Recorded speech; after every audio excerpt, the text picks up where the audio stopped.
الرجيم بسم الله الرحمن الرحيم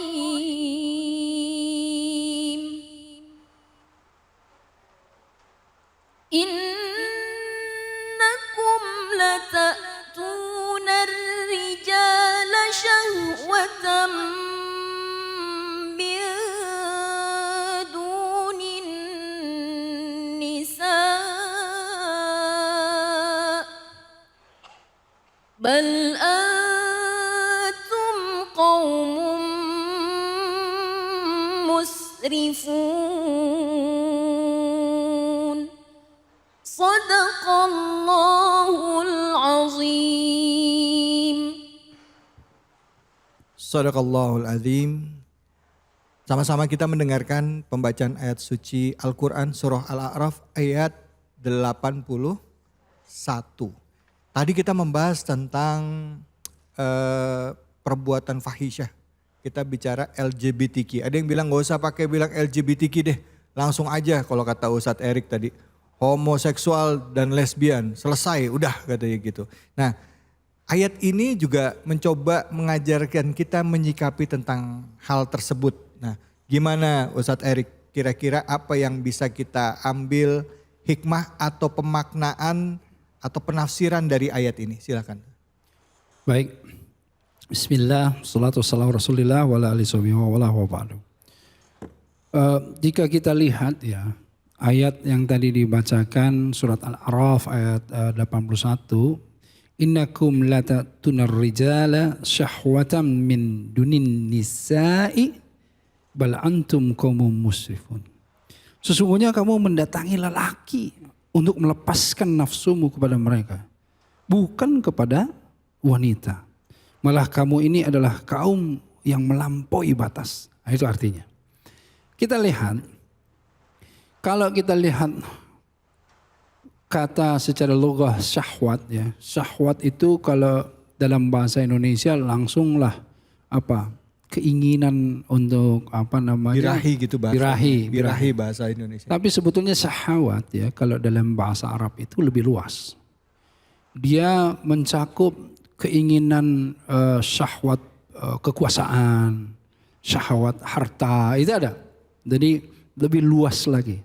Nah, tapi di ayat ini memang ditukikan, difokuskan kepada apa? Kepada bagaimana yang namanya seorang rijalu tadi, seorang laki-laki tadi, ar-rijal tadi, yang kemudian mau melepaskan keinginannya tadi, ya kan? Syahwatnya tadi, nafsunya tadi kepada yang bukan wanita.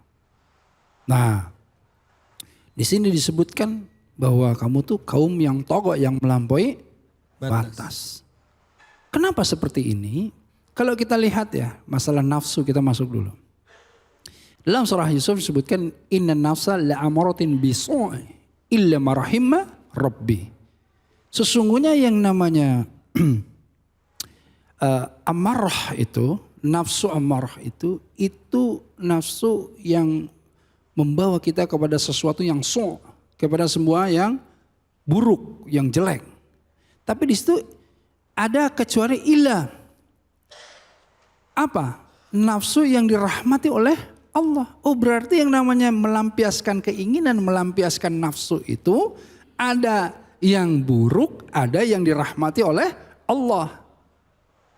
Misal, kalau kita makan, kita lihat ketika kita makan 1 piring, 2 piring, 3 piring, 4 piring, coba kita lihat. Makanannya halalan thayyiban. 1 piring alhamdulillah makan dengan semua syariat yang kita lakukan ya, tata cara adab makan, baca bismillah, semua makan pakai tangan kanan dan lain-lain. Itulah nafsu yang dirahmati oleh Allah, betul nggak? 1 piring. 2 piring bagi orang-orang tertentu masih oke. 3, 4, 5 piring, 10 piring dia makan, sakit nggak? Itulah yang kemudian menjadi amarah. Inna nafsa la amaratin biso. Jadi semua yang jadi keburukan masuknya ke amarah. Amarah itu jadi bukan marah-marah, bukan. Tapi segala sesuatu yang buruk. Jadi makan yang tadinya harusnya dirahmati oleh Allah, tetapi ketika dia tidak dengan cara yang baik, tidak dengan apa yang dituntun oleh Allah dan Rasulnya, dia menjadi buruk. Ya, paham di sini? Oke, kalau begitu, ketika dia ingin melampiaskan tadi makan, nafsu makan. Tapi kalau ini birahi dia lampiaskan, ada tata caranya yang Allah ridho, yang sudah dituntun oleh agama. Kan begitu? Nah, karenanya Allah sudah tegas-tegas menciptakan Adam dan Hawa gitu loh. Bukan Adam dan Asep, kan enggak. Jelas kan gitu ya.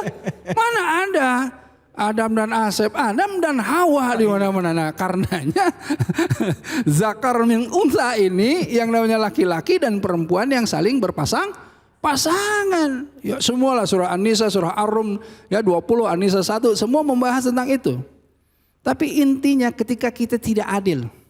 Apa itu adil? Adil itu secara singkatnya begini. Adil itu menempatkan segala sesuatu pada tempatnya dan proporsional. Ya, pada tempatnya dan proporsional. Lawannya adil apa? Zalim. Ketika kita tidak adil berarti zalim. Saya lihat ibu ini adil, menempatkan kacamata di tempatnya, betul nggak? Kebayang kalau kacamata ibu dipakainya di tangan gitu loh. Ibu zalim terhadap kacamata. Ini nih Ustadz David Khalid kopiahnya ditaruh di kepala. Adil terhadap kopiah. Baru terhadap kopiah loh ya, belum yang lain. Kenapa adil? Pada tempatnya dan proporsional. Coba kalau kebesaran, coba kalau kekecilan. Zalim.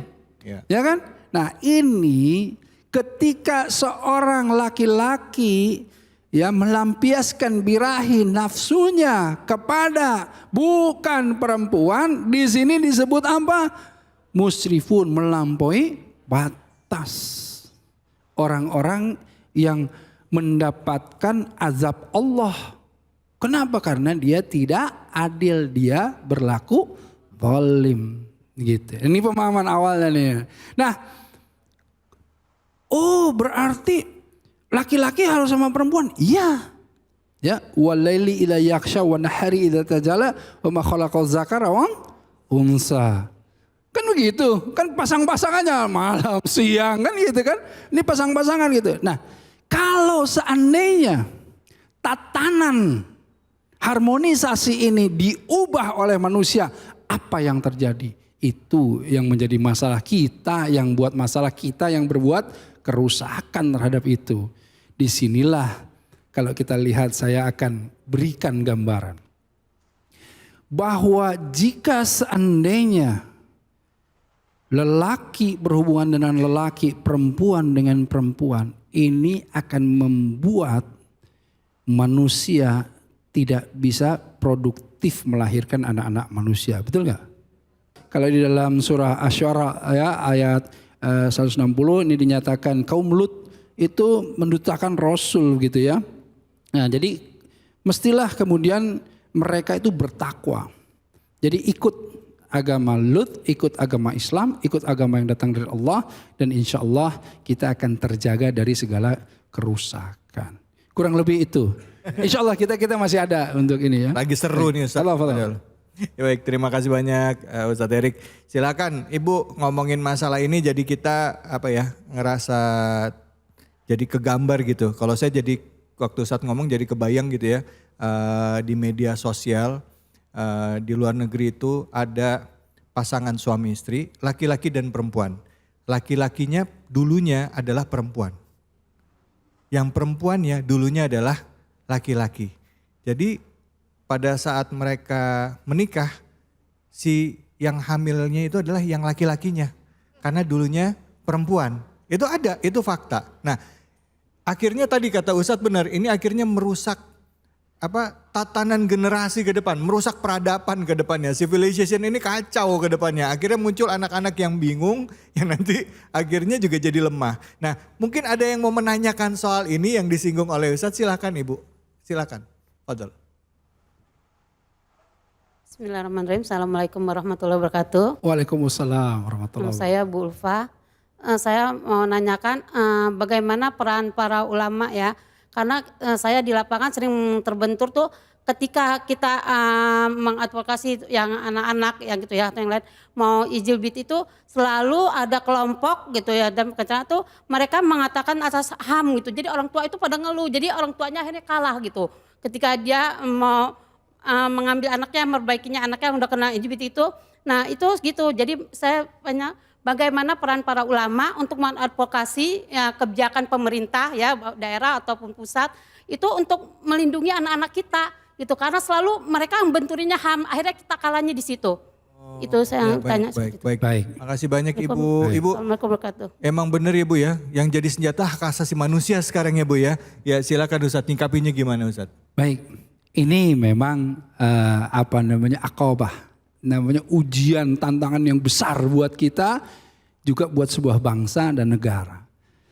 Alhamdulillah kami para ulama ini, doakan para ulama kita semua ini terus berjuang untuk bersama-sama menjadi sodiqul hukumah, menjadi sinergi dengan yang namanya pemerintah, menjadi sahabatnya pemerintah untuk apa? Untuk merumuskan apa yang bisa menjadi satu kesepakatan atau undang-undang yang bisa melindungi anak bangsa ini. Tapi kita berjuang tadi, Ibu bilang ini bukan hal yang mudah. Kenapa? Ibu saya tadi bicara begitu, ada yang namanya atas nama hak asasi manusia.